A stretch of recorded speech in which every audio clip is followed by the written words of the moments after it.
Y'all don't judge me. This is my very first video. I'm trying to see how everything works and everything goes. Like, subscribe, and comment.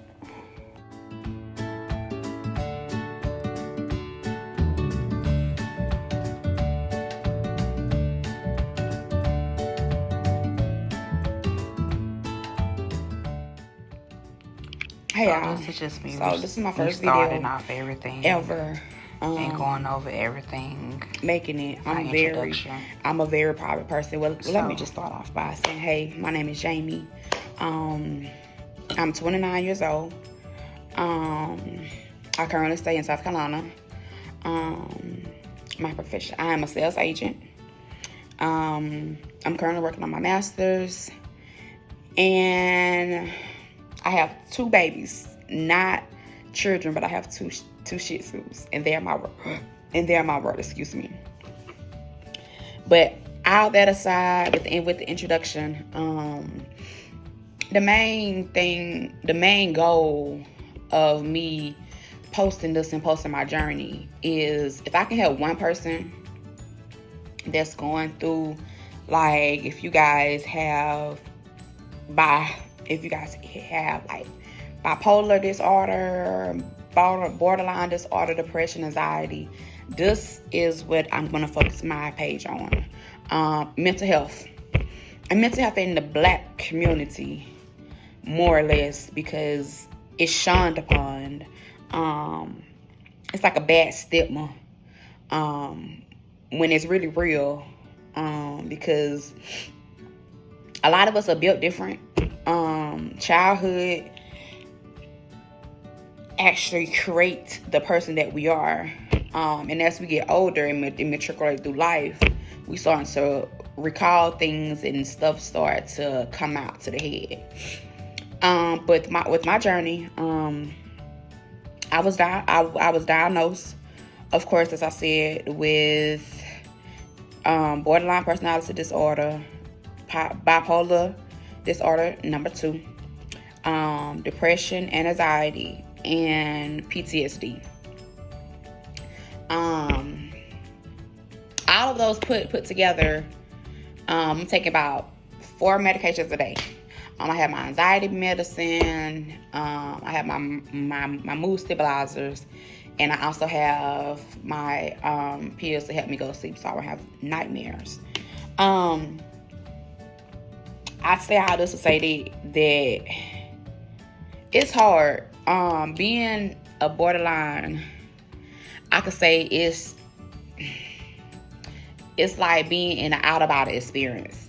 It's like, you know how they say that you have the devil on one side, you have the angel on one side, and it's just biting. And I mean, they just fighting each other. But in the end, the devil wins, you feel me? And it's like the Lord or whatever, it get pushed back. So it's like when it comes down to borderlines with me, it's 9 characteristics of a borderline that I learned that you have to go through in order to be classified as it. And you have to, I think, meet between 7 criteria in order for them to really diagnose you. Mines are impulsive controller's behavior. I go on multiple spending limits. I have promiscuous sex. Another one is I have a sense of abandonment issues. Everyone that I know, or every man in my life, whatever, they always leave me, or it's like nothing ever just sticks with me. And I always feel like that my mouth can be a firecracker, so a lot of people cannot handle it. So that's also where it comes in, that my moods are up and down. I can't control them. I have tried to commit suicide plenty of times, but gratefully I was not successful. And it wasn't that I was trying to kill myself. It was that I was trying to just feel pain and just feel something other than what I was feeling. And didn't work. Like, and it's crazy, but I know my turning point was, I knew something was wrong. Okay, so back in 2014, let me back up. Back in 2014, May 2014, May 8th, 2014 to be exact. I was raped.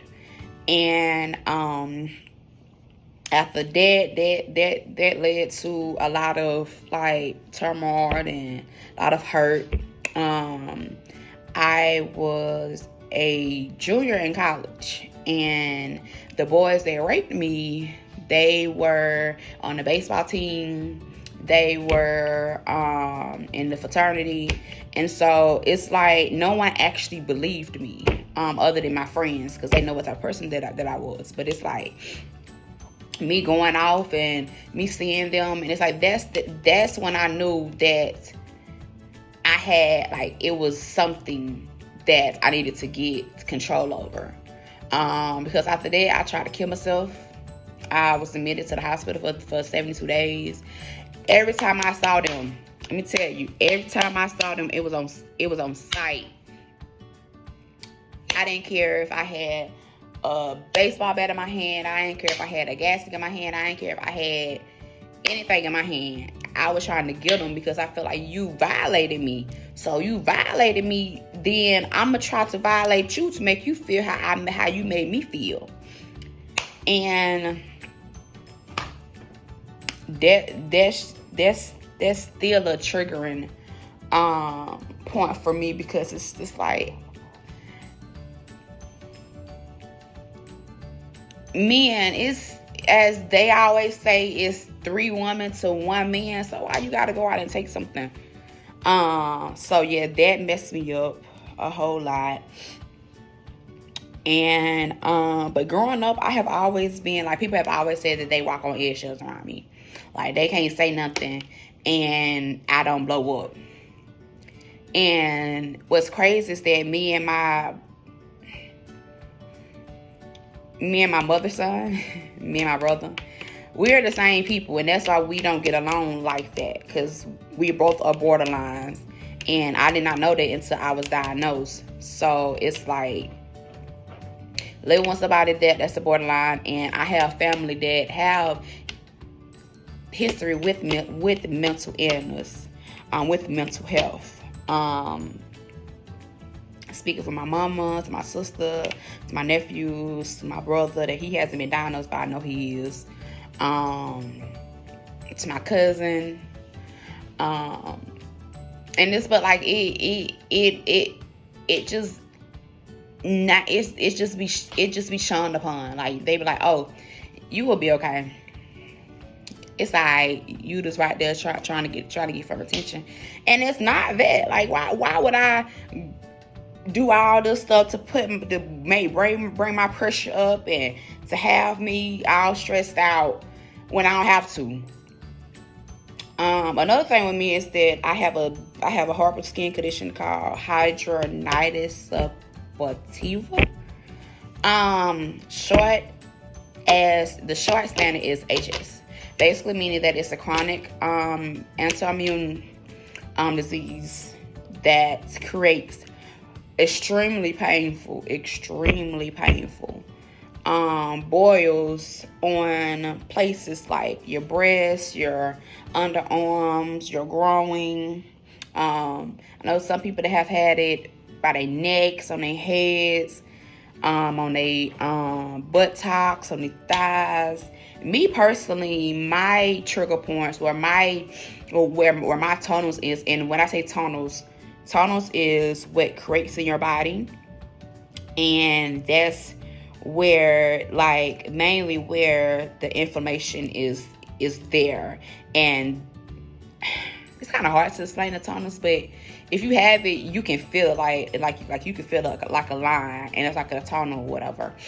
But just imagine just having like 3 to 4 boils a day, and if you had 1 boil, you know what I'm talking about with the pain. But just imagine having like two or 3 of them, painful, on your body at one particular time, and you can't walk, you can't move, but you got to go to work to make your money.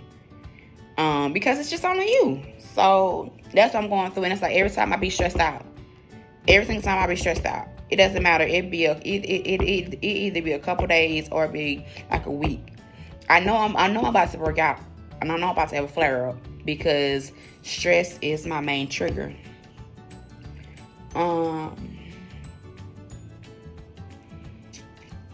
And it's like with borderline, it's like we don't know. Like when we get mad, we don't know what's happening when we in the midst of trying to prove our point. As I say, we don't know when we're in the midst of howling and just going off. Cause it's like we black out, and it's like I'm not in my body. It's like I see myself going off, but I'm not in my body, and it's like I can't control it. Like it just gotta bring me something that's gonna come down. But when I'm mad, it go all the way up. And it's gotta come all the way down. And if people said that I hit below the belt or anything like that, I don't feel that's what I do personally, but I just feel like that when I'm mad, I want people to feel the same way that you're making me feel.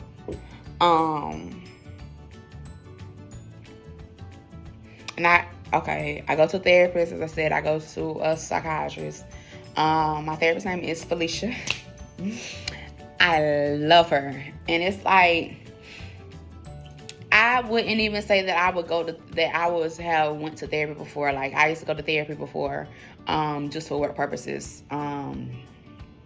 Get like FMLA or something like that, whatever. Because I was stressed.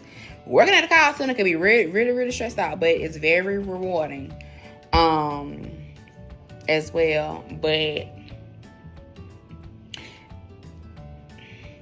I like talking to therapists because they are so open-minded. Like they don't have any particular bias. So whether it's you go someone that's either your family members or either your friends, they're gonna either be on your side.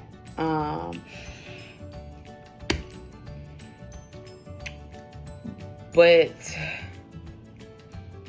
I say, try to be understanding with your friends that have borderline personality disorder or any type of mental disorder, because it's hard. It's hard because people don't understand, and people just feel like, especially with borderlines, they feel like it's mean. They're mean. Y'all know what's crazy is that I research, and a lot of therapists, a lot of psychologists, they don't want to treat borderlines because it's like they feel like we're just too fiery, and it takes a lot to get us into treatment. But it's like,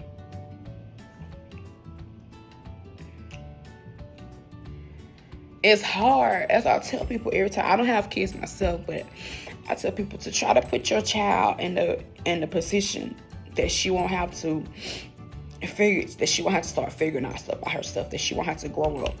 Let a child be a child, because that's what my main goal was. It's like I was a child, but I really wasn't a child. Like I was a child, but I wasn't a teenager.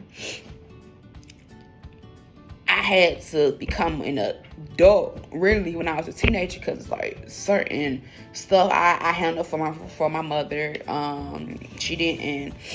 My mother is not a communicator at all, so that's also another big aspect, because like I didn't want to talk to her about like what's going on with me or why I feel this way, and it's like she don't want to hear it. And it's like, okay, so I just moved home. I'm originally from Spartanburg, South Carolina. I just moved home from Greenville, not from Greenville, from Columbia, and I lived there for 10 years. With my spouse and everything. Well, I really lived there for 6 years. Let me correct it. I lived there for 6 years. I went to college at Claflin University. Great HBCU. I would recommend it to anybody. I went there for 4 years, of course. And then I left and I got my first accounting job at PricewaterhouseCoopers, but it was a layoff. So I just stayed because my boyfriend, he ended up buying me a car, buying me a place. So I didn't have it wasn't no reason for me to stay. And I had a degree, so I could get any kind of job that I really wanted in my field. So something happened with him. And let me just be real, he had went to jail. And so I really didn't want to be in Colombia by myself no more. Like, it was torture. So I was there for 2 years, and then I started to move back home. The first week when I moved back home, I caught COVID. The first week. And I say, I know this shit about to go down motherfucking hill. And then it's like, it was just stuff after stuff. Like, I got into it with my nephew. I got into it with my cousin. Got into it with my brother, his baby mama. Got into it with my brother again because he wrecked my car. Got into it, and then I got into it with, like, my favorite cousin in the whole wide world. I admire this man so much. I would do anything for this man. And it's like, it wasn't his fault. It was a hit and run in my car. We had a slow storm. It wasn't his fault, but it's like, when stuff coming to happen back to back, it takes a toll on somebody. And when you work hard for something that you have, like, I had a 2019 Kia Sportage. I love my baby. I loved her. She was red. Her name was Cherry Black. My baby got me from point A to point B. She had about 50,000 miles on her. I was cool with my baby. You know what I'm saying? I love my baby. I had my baby for, like, I think a year. I had her a year, like, the same day I got her on the 18th. It got totaled. It had the wreck on that same day, ironically. So it distraught me. So it's like, I'm making this video because it's like, I'm going through the emotions of what happened that day and how I handled it. When I'm mad, I goes off. And the stuff that I say, it's like, people say it be bullets. It just be bullets just be coming at you. And I don't be knowing what to say. Like, I don't be knowing how to stop my stuff. And it's not me, like. And then it's like, when it happens, I have to calm back down. And then I realize I'm wrong. And if I had $1 for every time I apologize, if I go off, I would be a rich motherfucker. And that's another thing with borderlines. Like, we go off and we feel remorseful after we calm down and we apologize. And that's all we can do. Like,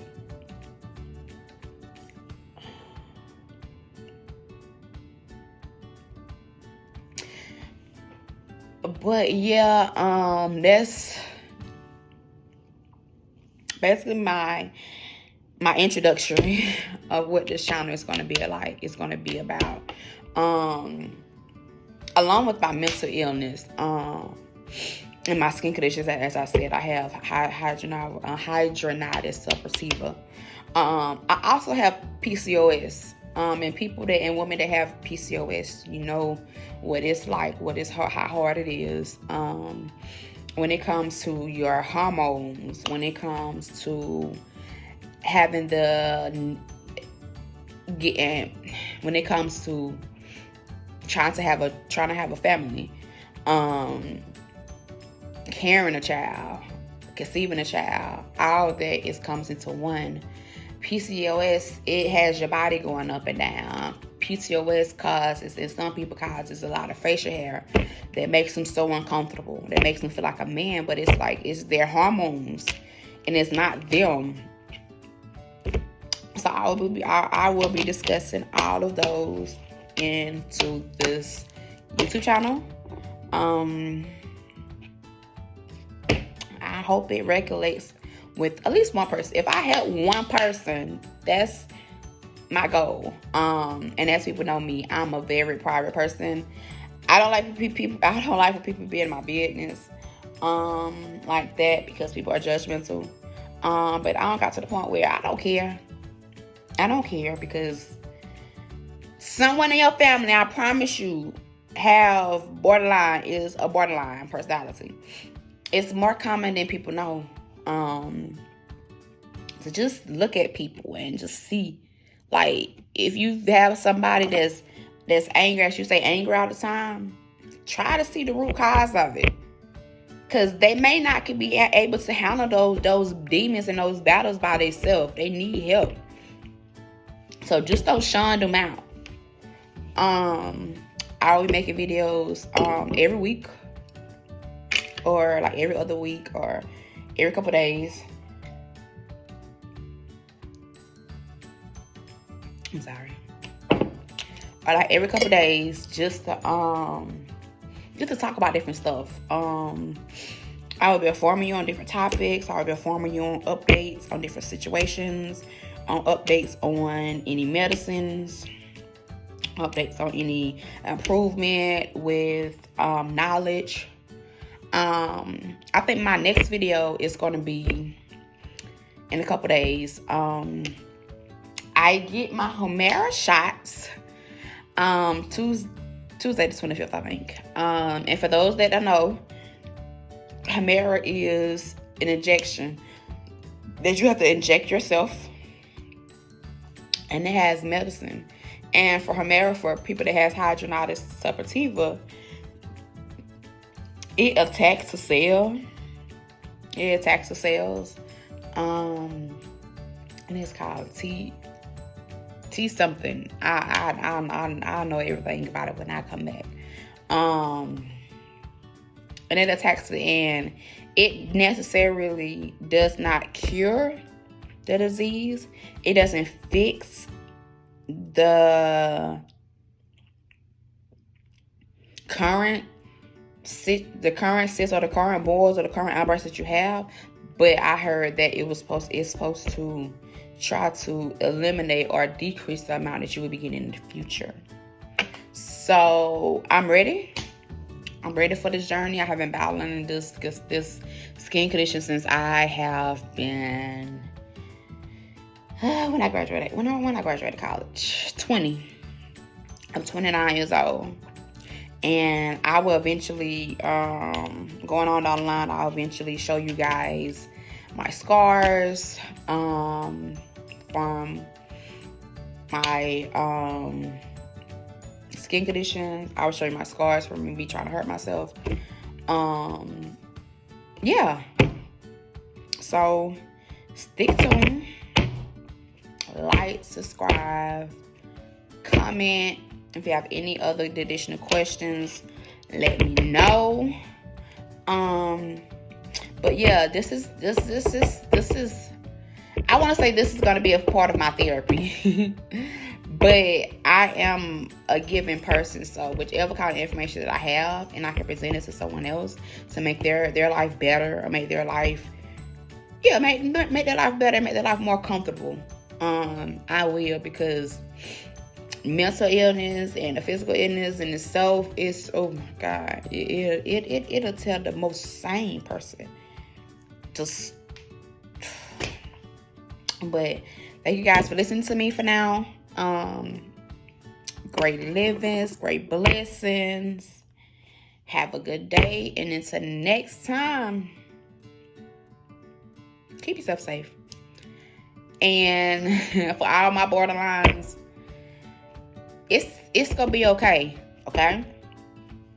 And I'm telling y'all this just like I'm telling myself this. So I'm trying to reassure myself what I'm trying to tell you guys. So with this battle that I'm going through, this journey that I'm going through with this YouTube channel, we're trying to help someone. I'm helping myself in the long run too. So we go help each other in the long run. But it's going to get better. We are needed. And I can go into more, and I will go into more about like what borderlines feel and how they feel abandoned, how they feel like neglected in my other videos. But I just wanted to do the introduction of it. So thank you guys for listening, and until next time, I'm gonna go out. Ain't no better J. That's my slogan. I've been having that shit. I've been having it since, I've been saying that since I was in school, because ain't no better one. Because I feel like, just like, that's how my best friend, what my sister said. My sister, Miss Shley.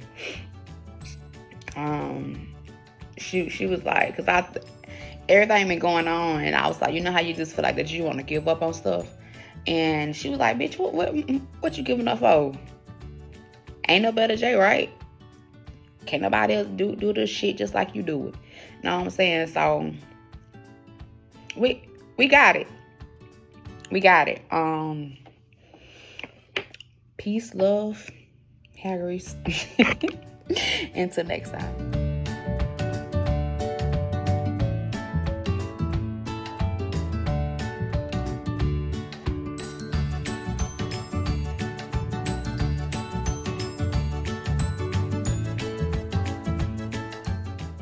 Thank y'all for watching, and there's going to be more videos to come.